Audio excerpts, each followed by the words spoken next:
नमस्कार। मैं उमर अमन सेमवाल आज सांस्कृतिक इतिहास पे एक नया टॉपिक लेके आया हूँ और टॉपिक का नाम है कछोरागढ़ की देवथात। कछोरागढ़ हमारे उत्तरकाशी जनपद में उपला टकनौर में है। मेरा जो पैतृक गांव है मुखवा गांव, उसके ही बगल का गांव था कभी। अब गांव नहीं है, अब तो खेती खेत हैं। लेकिन ऐतिहासिक दृष्टि से ये कछोरागढ़ बहुत ही महत्वपूर्ण रहा है और कई देसी और विदेशी राइटरों ने इस कछोरागढ़ का अपनी लेखनी में वर्णन किया है। कछोरागढ़ के बारे में जेम्स वैली फ्रेजर ने द हिमालय माउंटेन में, डॉक्टर शिव प्रसाद डबराल ने उत्तराखंड तीर दर्शन और उत्तराखंड के इतिहास भाग 5 में वर्णन किया हुआ है। डॉक्टर शिव प्रसाद नैथानी ने उत्तराखंड के तीर्थ एवं मंदिर अपनी पुस्तक में वर्णन किया है। और इस प्रकार कई राइटरों ने, कई जगह मैंने पढ़ा कछोरागढ़ के बारे में, बुजुर्गों से किंवदंतियाँ सुनी, कहानियाँ सुनी, और इसी कथा को लेके मैं इस विषय वस्तु को आप लोगों के सामने रख रहा हूँ। कछोरागढ़ लगभग आज से 300 साढ़े 300 साल पूर्व तक बहुत आबाद था, बहुत बड़ा गांव था। और कछोरा के गडोई सूर्यवंशी राणा थे और इन राणाओं के अंडर में लगभग लोहारी नाग से लेकर गंगोत्री तक 12 गांव इनके अंडर में थे। कछोरा के राणा इन सारे गांव के सरदार थे और स्वाभाविक रूप से ये उस अराजकता काल की घटना है जब गढ़वाल 52 गढ़ों में बटा हुआ था और राजा अजयपाल ने उनको एक भी नहीं किया था। बाद में राजा मानसा की कथा आती है, उसमें मैं बाद में आऊँगा। पहले कछोरागढ़ की कहानी शुरू करता हूँ। कछोरा गांव 2 भागों में विभक्त था। बड़े भाई के पास, गडोई कछोरा के पास कछोरा का गांव, और जो उसका छोटा भाई था, छोटा राणा, उसके पास सेमा का गांव। अब राणा उनकी टाइटल था या उपाधि थी, इस बात के लेके अभी कुछ स्पष्ट नहीं है। लेकिन राणा शब्द का अर्थ आज से 150-200 साल पूर्व तक, यानी रियासत टिहरी गढ़वाल से पहले तक, गढ़ोइयों के सरदार को राणा कहते थे। राजा या राणा, जैसे हम लोग जब मेवाड़ का इतिहास पढ़ेंगे तो वहाँ राजाओं की उपाधि ही राणा लगती थी। राणा मोकल, राणा कुंभकर्ण, राणा शांगा, राणा उदय सिंह, महाराणा प्रताप। तो ये शब्द, राणा का अर्थ सरदार भी और राणा का अर्थ गडोई भी इतिहासकारों ने बताए हैं। अब कछोरागढ़ और सीमागढ़ के जो दोनों भाई थे राणा लोग, उनके इष्ट देवता आज उस स्थान को, आज उस थाती को टकनौर में भेड़ा की थात कही जाती है। थात का अर्थ होता है स्थान। थात 2 प्रकार की होती है, एक देव थात और एक राज थात। कभी फिर दोबारा चर्चा आएगी तो मैं देव थात और राज थात दोनों का वर्णन करूंगा कि देव थात किसे कहते हैं और राज थात किसे कहते हैं। वो थाती वस्तुतः देव थाती थी और सेमागढ़ और कछोरागढ़ के बीच में थी। आज भी वहाँ पे एक बड़ी शिला है, शिला के ऊपर एक मूर्ति उत्कीर्ण है, ऐसा लगता है जैसे शिला पे ही बनाया है, और दिखने में बहुत ये प्रतीत होती है कि वो गणेश जी की मूर्ति है। कतिपय लोग क्षेत्रपाल भी कहते हैं, भैरव भी कहते हैं, लेकिन दिखने में वो आकृति, जो देवता की मूर्ति उत्कीर्ण है, वो गणेश की लगती है। हमारे टकनौर में और खासकर हमारे मुखवा गांव में उसको गंगोत्री का प्रवेश द्वार पुराने समय में माना जाता था, तो उसको भेड़ा की थात ही कहते हैं, प्रवेश द्वार, गणेश का प्रवेश द्वार। अब राणाओं पे आते हैं। गडोई राणा और गडोई सेमा, दो भाई थे। अब दोनों भाइयों के बीच में क्या हुआ, एक बार विवाद हो गया। अब विवाद हुआ संपत्ति बंटवारे को लेके। संपत्ति बंटवारा इस प्रकार था कि पुराने जमाने में एक परंपरा होती थी कि जेठे भाई को, यानी जो ज्येष्ठ भ्राता है, उसके लिए जेठुंगा अलग से रखा जाता है, एक कोई जमीन। और अगर छोटा भाई, उसके माता पिता अगर पहले ही गुजर गए, किसी भी छोटे भाई के शादी होने से पहले ही गुजर जाते थे, तो उसके लिए एक हिस्सा रखा जाता, कोई अचल संपत्ति, उसको ब्योंडा कहते थे। जेठुंगा और ब्योंडा ये गढ़वाली डायलेक्ट के शब्द हैं, और इसको रखा जाता था। अब राणाओं की दोनों भाइयों के विवाह, शादी, परिवार था, सब चीज थे। अब बड़े कछोरा के राणा ने कहा, भाई जो अचल संपत्ति बटेगी उसके 3 हिस्से होंगे, एक जेठुंगा होगा और 2 बराबर होगा। छोटा भाई सेमा का राणा नहीं माना, उसने कहा नहीं साहब, 2 ही हिस्से होंगे।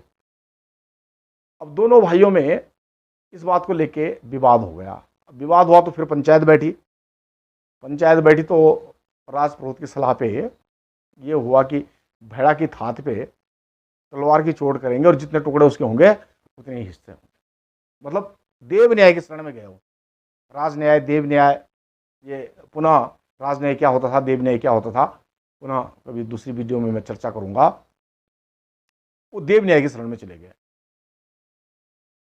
भेड़ा की पठाल पे तलवार की चोट लगी और उसके 3 टुकड़े हो गए। यदा कथा शायद बचपन में मैं गया भी था वहां, तो मैंने लकीरें टाइप की देखी भी थी। काफी समय से नहीं गया, इसलिए मुझे ध्यान नहीं आ रहा है। उस स्थान पे कहते हैं कि लकीरें आज भी दिखाई देती हैं, गांव के लोग बताते हैं।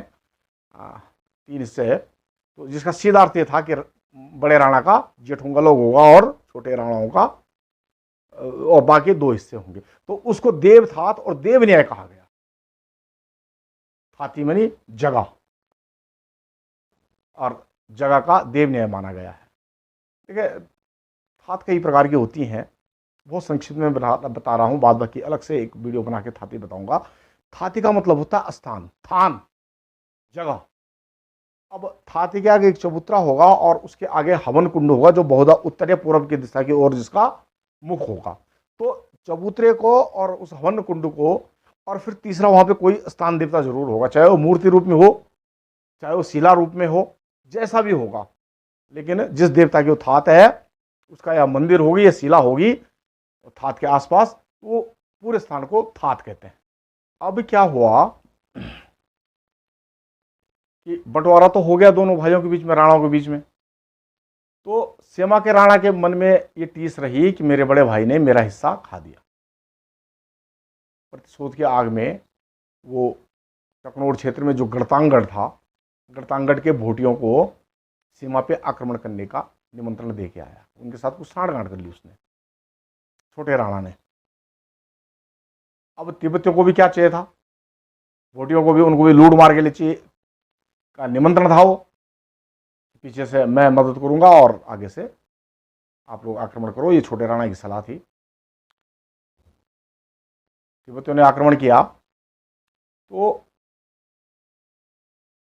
मारकंडे पे से जो आक्रमणकारी गढ़ को दिखाने वाले थे, कछोरा को सामने दिखाया गया। और जब वो मारकंडेपुरी से आगे बढ़े तो धोखे से पहले सेम पड़ा, सेम गांव आगे और कछोरा बाद में था। उन्होंने सेमा को ही कछोरा समझ के जला दिया।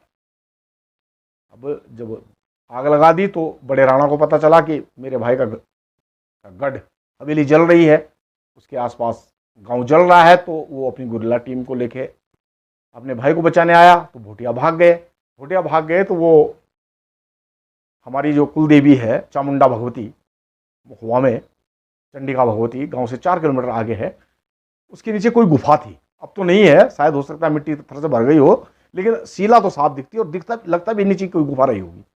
तो शिला के नीचे कोई गुफा थी भोटिया वहाँ छिप गए और राणाओं ने उसको गुफा को चारों ओर से लकड़ी और ज्वलनशील पदार्थ डाल के आग लगा दी। तो सारे भोटिया उसी शिला के नीचे जल के मर गए।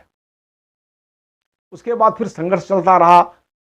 गर्तांग को पीछे दावा, लासा इत्यादि से भोटियों का समर्थन मिलता रहा और वो टकनौर को लूटते रहे। तो इस खूनी संघर्ष से दोनों राणा परेशान हो गए, दोनों भाई। तो कहते हैं, हमारे बुजुर्ग भी कहते थे, डॉक्टर शिव प्रसाद डबराल ने उत्तराखंड तीर्थ दर्शन में कछोरागढ़ का जिक्र किया है, उन्होंने भी लिखा है।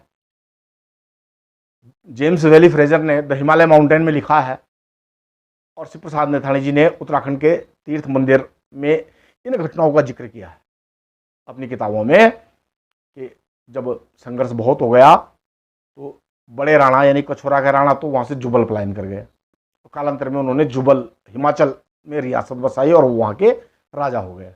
कुछ लोग बुसर भी कहते हैं, तो बुसर के जो हिमाचल के पूर्व मुख्यमंत्री थे वीरभद्र सिंह जी, बुसर उनकी रियासत है। कुछ लोग कहते हैं, अभी बहुत स्पष्ट नहीं है, लेकिन ज़्यादातर लोगों का कथन जुबल का ही है, तो जुबल के राणा बन गए।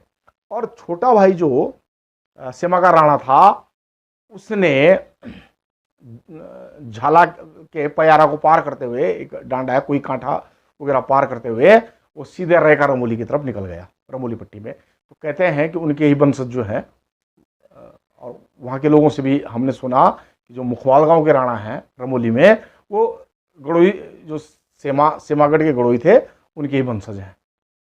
तो एक भाई तो रेखा रमोली चला गया और दूसरा भाई जो है जुबल चला गया, उन्होंने अपनी रियासत बसाई। तो गंगाजली को जो हमारे रमोली पट्टी से जो गंगाजल देशों में जाता था, वो वस्तुतः एक परंपरा थी गंगा तट के हमारे लोगों की, जो गंगाजल जो है गंगा पुत्र बन के, या लोग भाषा में फिगवाल भी कहते हैं, तो वो जो गंगाजल बांटने की परंपरा थी, वो वस्तुतः उसी सेमागढ़ के लोगों से शुरू थी, उधर से शुरू थी। कालांतर में हमारे पूरे जो गंगा का क्षेत्र हमारा उत्तरकाशी और टिहरी का, वहाँ तक फैल गया वो परंपरा। अब वो भाई तो उधर बस गए, वो उधर चले गए। जेम्स वैली फ्रेजर 1816 के लगभग गंगोत्री की तरफ भ्रमण पे गया, तो वो मुखवा भी गया और कछोरा भी गया। तो जेम्स वैली फ्रेजर ने लिखा है कि कछोरा का शक्तिशाली राणा परिवार यहाँ से पलायन कर चुका है और यहाँ खंडर बचे हुए हैं, और इस कछोरा गांव से गढ़ नरेशों को 75 रुपए की सालाना आय होती थी। तो 75 रुपए की जिस गांव से आय होती थी, 75 रुपए उस जमाने बहुत अच्छी अमाउंट, बहुत अच्छी रकम थी। जेम्स वैली फ्रेजर आगे लिखता है कि मुखवा में सिर्फ एक ही परिवार, किदु नामक व्यक्ति का एक ही परिवार मुखवा में शेष है। तो उस समय संभवतः एक ही गढ़ था वहाँ पे, जिसमें जो हमारे बुजुर्ग किदु केदारो, जिनको आदि बुजुर्ग हम लोग ज्ञात पूर्व जिनको मानते हैं और जिनके हमारे 5 भाई से मालूम है, संभवतः वो अकेला परिवार रह गया। बाद बाकी भूटियों के डर से वो भी पलायन कर गए, जो अन्य परिवार रहे भी होंगे हमारे सेमालों के, वो भी पलायन कर गए। तो इस प्रकार से ये कछोरागढ़ की कथा थी। और 12 गांव थे, उसमें कोट गांव था, भंडार गांव था, ऊपर कछोरा के ऊपर नागड़ी बाजार है। नागड़ी बाजार में मैं अलग से वीडियो बनाऊंगा कभी। तो इतने सारे क्षेत्र जो है ये थे, और नागड़ी बाजार की इष्ट देवी कहते हैं नागणी देवी है, और जो हमारे रमोली में पलायन किए हुए लोग हैं वो उनकी कुल देवी बनी हुई है। तो गंगा प्रसाद सेमवाल जी थे हमारे यहाँ थोक नंबर 2 में, अब तो स्वर्गवासी हो चुके हैं। उन्होंने मुझे प्रत्यक्षदर्शी घटना बताई कि नागणी देवी एक बार रमोली से आई और हर्ष में मुड़ी कि मुझे नागड़ी बाजार ले जाओ ऊपर। मैं वहाँ से आ रही, क्यों, मुझे वहीं ले जाओ। तो खैर लोगों ने मना बुझा कि देवी को गंगोत्री ले गए, लेकिन नागड़ी माता ने जो है नागड़ी बाजार, जो सेमा के से 1.5 किलो, लगभग 2.5-3 किलोमीटर ऊपर होगी, वहाँ जाने की जिद की। तो ये ऐतिहासिक झलकियाँ थी, एक ऐतिहासिक कहानी थी, और इसको मैं आप सम्मानित पाठकों के बीच में रख रहा हूँ। मुझे उम्मीद है कि आपको ये कथा पसंद आई होगी, और ऐसे ही उत्तराखंड की लोक संस्कृति से, शास्त्रीय संस्कृति से जुड़े रहने के लिए आप मेरे चैनल को सब्सक्राइब करें, वीडियो को लाइक करें, अधिक से अधिक शेयर करें। इसी के साथ धन्यवाद। जय हिंद, जय भारत, जय उत्तराखंड।